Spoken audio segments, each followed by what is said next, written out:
What is going on, boys? And today is my 2025 Backlash Predictions. So here we go, starting off with Dirty Dom versus Penta here. Honestly, I don't see Dirty Dom losing the belt this early, especially with how over he is right now. Now, do I want Penta to win the IC title at some point down the future? Of course, but not this early. But I think the biggest thing here is you don't have Penta lose clean, right? Like, don't have Dom win clean. I feel like you have to have some type of Judgment Day interference. Or maybe, right, someone at Judgment Day comes out and we actually get Rey Fenix to come, balance out the match with Penta here. And this is how you start the reunion of, the Lucha Bros. You bring them back together because I know there has been rumors online to bring them back together. So, yeah, in my opinion, Dirty Dom will win either way. If Rey Fenix comes out and helps either way, right? That's just one other guy. Judgment Day has, 5 members, I believe? Maybe even more. I don't even know. I can't keep track. So, just the number game. Dirty Dom should still win. So, I feel like Dirty Dom will still retain here and keep the belt. Oh, and before we go any further, I forgot to say this in the intro. While this, video is being recorded, it's before the last SmackDown before Backlash. So, if there's any other match that gets, announced for on Friday Night SmackDown for Backlash last second, obviously won't be in this video because it's being recorded before SmackDown. Or if a certain match gets changed, right? Like at the moment, Pat McAfee and Gunther are just a normal match, but if they turn it into a street fight or something, I don't think that would happen on a Friday Night SmackDown, but it's just an example, I guess I'm trying to say. Like, if they make it a different type of match or something, I won't know about that because it's being recorded before this Friday Night SmackDown, right before the Backlash. So, I just wanted to, keyword there. It's going to be posted Saturday morning, but as I'm recording this, I only have the knowledge from, the weeks before this, not up to the Friday Night SmackDown. But speaking of Pat and Gunther, that's the next match we're going to be talking about here. In my opinion, there's just absolutely no way Gunther loses this. Whether Pat cheats somehow, gets some help, right?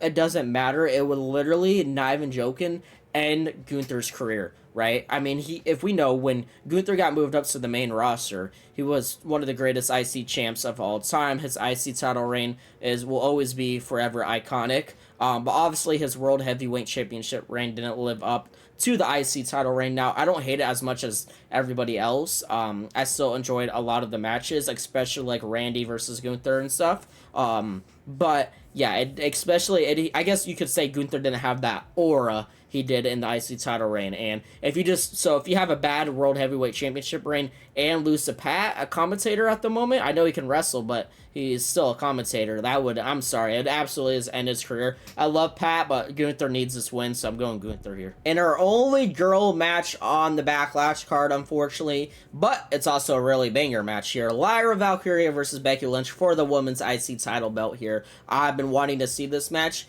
ever since they had their NXT match for the NXT Women's title, Lyra and Becky. I love that match, one of my favorite NXT matches in recent memory from the last few years. I thought they had really good in-ring chemistry, and I love the story they're going with here. I think out of all of the matches on the card, this has a really solid story behind it. This is a actual backlash from WrestleMania with, Lyra and Becky winning the tag titles, and then the Monday Raw after Mania, Becky turns on her and turns heel. So I'm loving the story. I think the match will cook. But if I had to go with somebody, I will go with Lyra Valkyria. Because in my opinion, there's no doubt in my mind that Bayley doesn't show up and help Lyra Valkyria. Or maybe don't help her, but screw Becky, I guess is the better wording. Definitely if Becky keep adding Bayley in all her promos, right? She even had that one promo where she just was, I don't know why, spamming the word garbage for 1,000 times and calling Bayley garbage. So in my mind, Bayley's gonna screw Becky. Lyra will retain the belt, and this will set up a Bayley and Becky feud to go for maybe a few months, and this could also keep Lyra safe and keep the belt, and Lyra can go have other opponents that snap Becky. Because if we're going on power level, obviously Becky is a vet. She should dethrone Lyra if it was just a basic one-on-one match and no interference. But in my opinion, Bayley's gonna interfere. Screw Becky. Set up that feud. Lyra can go have fun and do other feuds, which will be very, very fun to me. Because I think Lyra is probably the most underrated woman on the main roster at the moment. So yeah, I think this would probably has the chance to be the best wrestling match on the card too by far. So I'm really excited for this one. All right, and then we got the Fatal 4-Way for the U.S. Championship belt. Jacob Fatu is the champion, and he is going to be, versing Damian, Drew McIntyre, and LA Knight. Fatal 4-Ways are always fun. So, in a Fatal 4-Way, too, right? There's more of a chance of the champion losing. He has actually a very good chance of losing the belt, right? With 3 other people can pin other people here. So, in my opinion, I know this might sound crazy, right? But I think we need a title change on this card. I don't see any other match but this match having the best chance to actually have a title change, 100%. And this could also help Jacob, right? For one, Jacob shouldn't lose the belt with his power level and how they're setting him up, right? They're making him like the next big thing. He doesn't lose matches, right? He's over here like he eats finishers. Remember when he just Randy RKO'd him and then Jacob just stood up? So if he's on that power level, like Thanos power level right now, he shouldn't lose this match. But the way he could save Jacob by him losing the belt is have like somebody else pin somebody that's not Jacob, which is, in my opinion, why they set up this fatal 4-way. And I honestly think Drew is gonna win this. I see Drew pinning LA Knight here, right?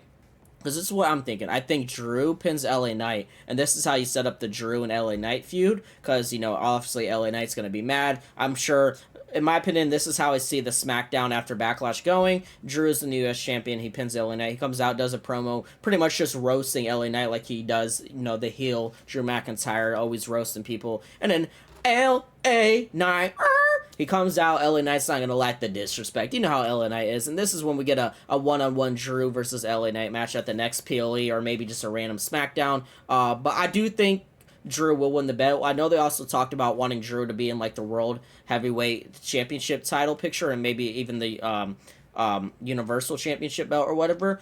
They want him in the big picture. So if you want him to go for the big belt, right, you got to get him past the mid card belt. And I'm not saying Drew needs it because he's been a world heavyweight champion before, right? He's been in the big title reign picture before, but it's been so long, right? Last time he won it was literally a year ago at WrestleMania. Let him win this U.S. Championship. Let him hold it for a few months or whatever. Have a fun little U.S. champion reign. Or maybe even have him hold it for a decent amount of time until maybe WrestleMania time. And then WrestleMania time is when you can put him back in the big title picture, in my opinion. So, yeah, if we're going to get a title change on this card, I think this is the best, match to do it. I don't think I worded that right, but yeah. I'm going Drew McIntyre here, and I'm actually going Drew pinning LA Knight. I'm going exact detail. That's how I think this match will end here.